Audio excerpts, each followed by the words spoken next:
Hello, guys. Good day. This is Anna of Reinforcement Club. Today, we are going to talk about big goals. It's a guide to your life journey, your North Star. So, talking about big goals, this has always been personal to every person. Some people wants to be just the best mom. Some people wants to be the best doctor or the CEO of the hospital. Some people wants to build an empire. Some people just want to be the best dad in the world. So big goals are significantly personalized. It doesn't mean that your goal is like this, then your children has to do the same. Once again, people are different. And it even happened to me that, my dad's goal is to, he wants me to be the best nurse. But yes, I am a nurse, but yes, I do my best to become the best nurse. But, you know, as time goes by, as I go along to my journey, I realize that I am way too different from my dad, and I got different goals than my family from my family. I am 100% different, and I can do that. So it started way back when I was in college, and my dad wants me to take nursing. So I took up nursing, and when I passed the board exam, I finally got my license and I got the job.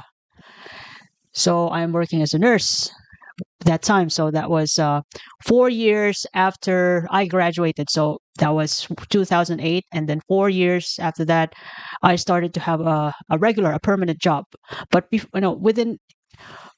within 4 years, 2008 to 2012, I did volunteer, to remote areas. So I did. I offer my service for free. Technically, I got no choice that time because it was recession. It was a global recession, and we got loads of surplus nurses in the Philippines way back 2008, and the abroad, hospital abroad halted their applications of importing nurses from foreign nurses. However, the easiest country to go, to work as a nurse that time in 2008 was Middle East. So anywhere in the Middle East, as long as you pass their test, their exam, then you're good to go. But I didn't do that. So I worked as a nurse. No, after 4 years permanently as I after I graduated, and the first year, yeah, it was grand. I was happy, fulfilled, and then in the second year and third year, once I finally got used to the work, got used to the workload and understaff and the way of life of the nurse, I realized that there's something missing. I am not. I don't feel fulfilled. Matter of fact is that in my early 20s, I was impulsive. I got angry. I argue at times, and I got no self reflection, no self awareness. Not totally zero, but I tend to blame all the negative stuff happening in my life to other people, to my dad, to my friends, to my colleagues. I don't get myself involved in the bad situation wherein I must reflect on myself that time. So I realized while working as a nurse, now that I finally got what I want and I made my dad happy, I got frustrated. I don't feel challenged and fulfilled in that current objective that I have. And matter of fact is that I finally got it. I finally work as a nurse. Although, yeah, the job is quite hectic. It's challenging at times, and I don't even get enough of sleep because of the busyness. I still, although I finished the job at the end of the shift, I still feel the lack of motivation, and I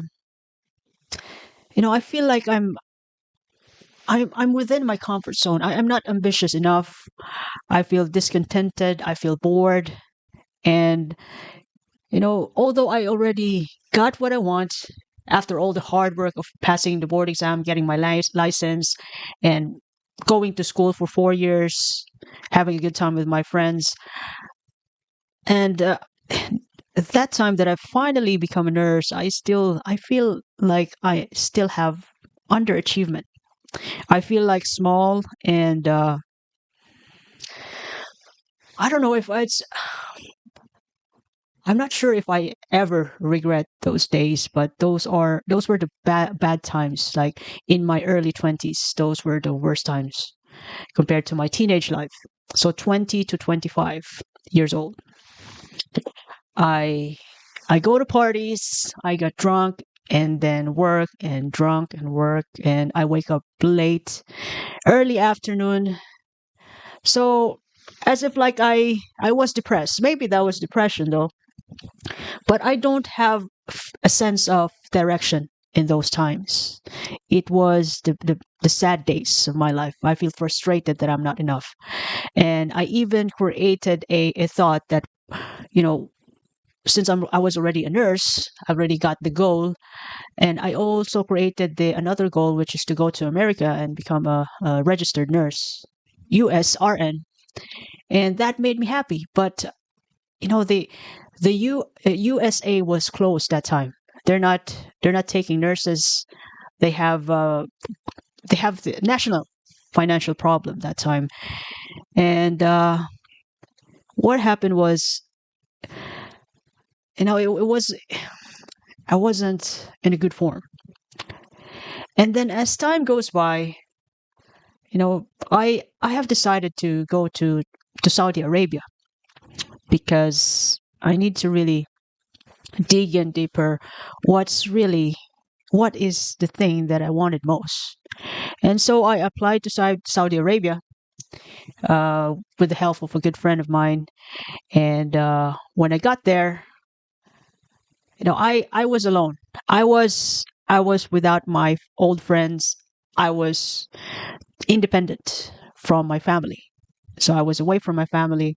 And that time when I was in Saudi, I realized that it was the best thing that ever happened to me, that I can finally be myself. I was away from liquor. I was away from vices, smoke and drink and etc. So I was in Saudi Arabia, and I still feel frustrated. I feel small. I have no confidence. I feel like I couldn't go to America because I couldn't pass that English test, the IELTS, and I'm lazy enough to review for NCLEX. That's the exam for nurses going to America. Although I can do it, if I really want it, but I feel small. I feel like I can't. I feel stupid that I'm not enough. So as time goes by, I went by, that was my Saudi Arabia life. I was so down that I decided, I told myself that since I don't have enough freedom, I feel like I am not smart enough to go to America. I feel like I feel that I can't buy the beautiful houses. I can't travel a lot. I feel limited. I was so sad that one night in Saudi that I have decided to 100% decided to become rich. I said to myself, I want to be rich. So maybe that was frustration and depression, although I was smiling around with people, although I was eating well, I finished my job, at work. I feel not enough. And as far as I can remember, since I decided to become rich with a specification, I am very specific with that decision way back that time, that when I reach 35 years old, I'm going to have 1 million in my bank account. So I was 29 years old that time when I was in Saudi. 28, yeah. That was my first year, and 29, yeah. I was I worked in Saudi for around 2 years. I ended my contract. So September 2006, 2016, 2017, and I went back to Philippines. So since I decided, that was after my first year in Saudi Arabia, I decided to become rich, and I want 1 million pesos. That was that time. Yeah, 1 million pesos in my account on or before 35 years old. So what I did was, my brain got their act together. My nerves are working together. So I invested my money with a good friend of mine. We were business partners, and we lend our money to the people who have positions in the hospital, and it was a good return for me. And to the point that I don't really spend my salary to buy foods, other than the fact that the groceries were free from the hospital. So it's really, I'm not sure, but that time could be the best time to work in Saudi Arabia, because free accommodation, free transport, and groceries. So I was still able to get that perk. So I didn't spend my salary, and I got a good return from that, lending our money to different people who have the capacity to pay back the interest. So I got a good return, and my salary is still there. Was still there in my bank account. So every month the money that I got was from the interest, from the money that we lended. However, although I got a good return, it was a good money. It was a good money. I realized that I wasn't helping people.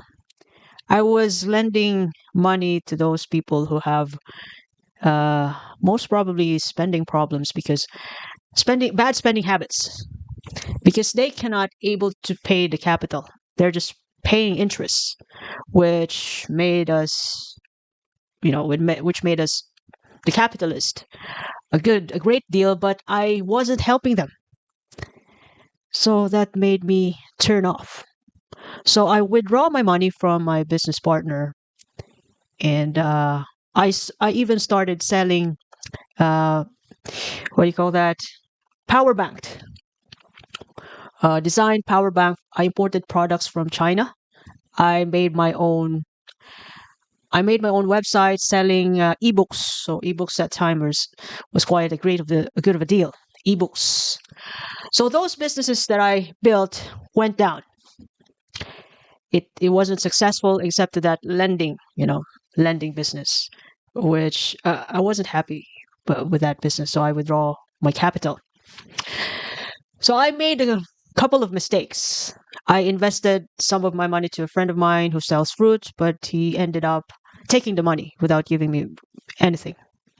So I made mistakes in my, past journals. I don't know where I put that journal. I listed down my investing mistakes. It was around out of like out of 11 businesses that I've tried to start. 10 of them failed. The 11th, that lending business that I became a part of wasn't yeah, it was successful in a way, that in a sense that it gave me a return, and for that reason I save up a lot, but not 1 million yet.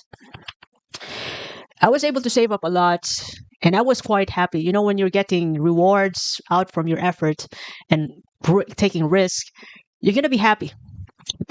And you feel that, just like everybody else. But yeah, that I considered it as a good return, but I don't feel like it was successful, because it's not in my it's not in line with my values.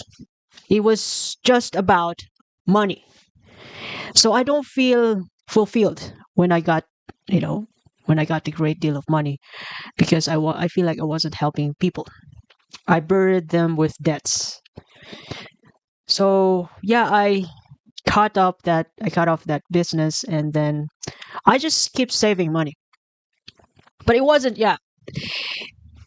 2017, and when I 2018, 19, 20, all of my savings, I came back to Philippines. All of my savings you know, went down to the ground. So 1 million There was no million that time. And then when I was at the age of 29, 30, 31, yeah, no millions. I wasn't broke. I just got enough. I came back to the Philippines with another nursing job to a different hospital. So that was the time when I became a NICU nurse, a delivery room nurse, and unexpectedly a theater nurse, just for gynae cases. Unexpected because it wasn't really I don't really want to be a theater nurse, but it happened. Uh, so far, I was happy in a way that I was able to see and learn how to handle theater complications. I was able to see what's really inside the womb, the uterus. I appreciate all of them, and a couple of complications. I've seen that, and but although I got the opportunity to experience those stuff, but the way I would describe to you is still like I cannot even describe it. I can't find the words, but I felt fulfilled, even though I don't really like I didn't choose to be a theater nurse, and I'm not the perfect theater nurse, but I was happy with that choice, with that unexpected choice. Now let's go back to the road to million, and then you know I failed 5 times in IELTS. That's the normal English exams for nurses. They're quite strict to nurses taking English exam. I'm talking about the IELTS in the Philippines. I failed 5 times. Although I still wanted to beat it. I want to win IELTS. I want to take 6, 7, 8 until I get it because I also have pride. I want to beat it. But then I finally got a couple of us a percentage of self-reflection, and then I realized that I'm not in that good age anymore to really beat IELTS because I wasn't born to beat IELTS. I was born to chase my goals, not to beat IELTS. So I took OET, and I finally passed that English test the 6th time, 6th take. If OET wasn't even created, I'm not even sure how many IELTS tests should I take in order for me to get to Europe, get to Western countries. But I finally did it in a 6th time.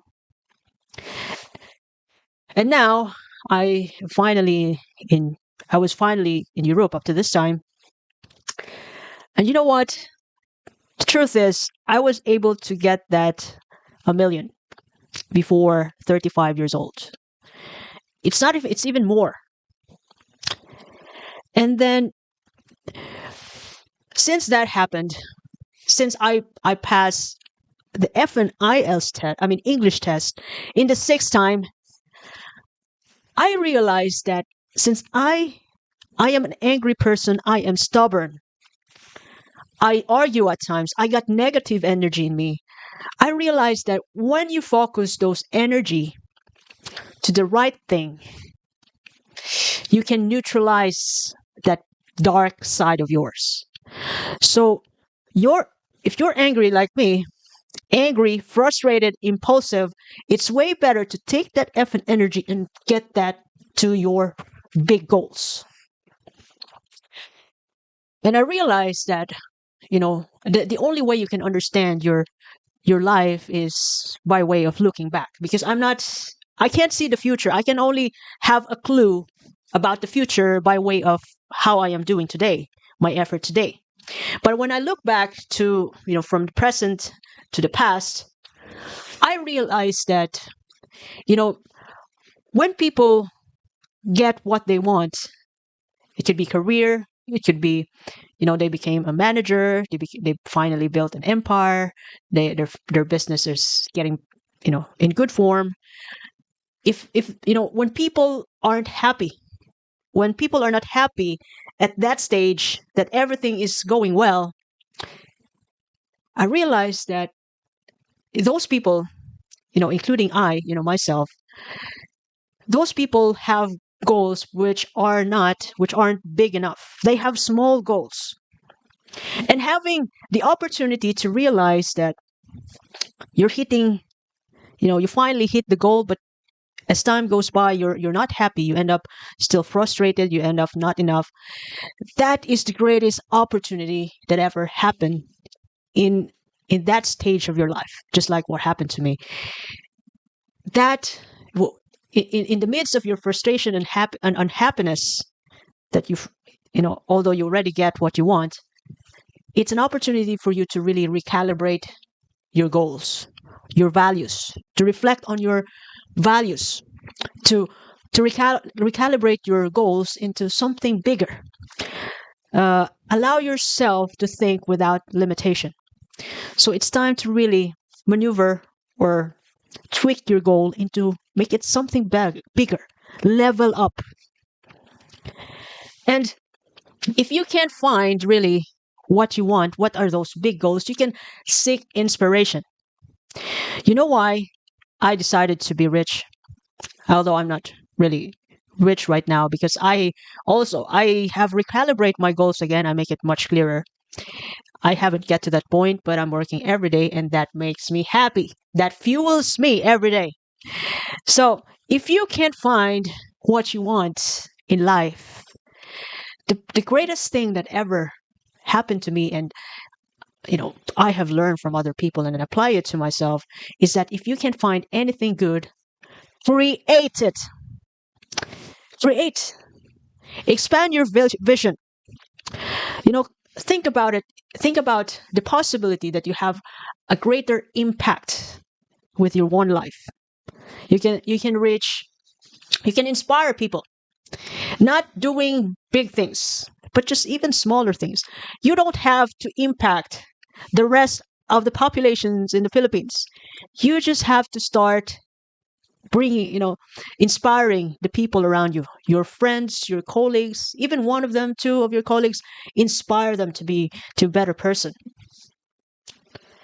If you can't find a direction in your life, if you can't find an ambition, create one for yourself, create a goal. Well, what happened to me was that the reason I decided to be rich for me means 1 million per year. That is the craziest goal that I have. I know it sounds ambitious, but that fuels me every day. Other than having good relationship with other people, uh, building family, that's just one of it. 1 million per year, and it varies to every person. People are different. Again, hopes and big dreams are personalized. You could be the best mom as as if that's what you dream, as if that's your dream. And be clear enough about what you want. And then once you have decided that's what you want, develop a plan and be always flexible, because life is a journey. It's not Life is not going to give you what you want, but life will test you how true you are, how committed you are to your big dreams. Big dreams doesn't really mean financials. It could also mean like building a beautiful, happy, contented family. So that's how I understand, though, even to other people. I've realized that some of my cousins and friends, that we were crazy when we were young, but then by the time that they finally have a family, they've changed. They become a better person for the sake of their children, and that could be their dream. They want a happy family. They want to raise children into a responsible adult. That's their dream, and you can also have yours too. And once you finally created or you decided something that you want to target in number of years, develop a plan, stay flexible, and be committed 100%. Because once again, without commitment, there's no magic. The only time that you'll be able to really experience what you want in life is to stay committed. You'll never know until you get there. So stay committed. Even in number of years, never ever give up. Because the least thing that's going to happen is, if you don't get what you want in the long run, working on it for 5, 10 years, even though you don't, let's just, for example, hypothetical, you didn't get what you want, but you become a different person with a great work ethic, with integrity. So you don't get your goal, you got your destiny. You got the best person in you. You are the output of your commitment. You are the output of your ambition. Not the money, not the houses, not the holidays and vacations. You are the output of your hard work. So I hope that you liked the message today about big goals and how important it is. Again, you don't have to be rich to be happy. You just have to define what's happiness and be clear and specific in with your goals. And keep going, never give up, stay committed. So if you ever like this message today, you can share it to your family and friends. Click subscribe, including the notification button, and follow me in YouTube, Facebook, Spotify, Apple Podcast. And this is Anne once again of Reinforce Me Club. Thank you very much for your time. Bye.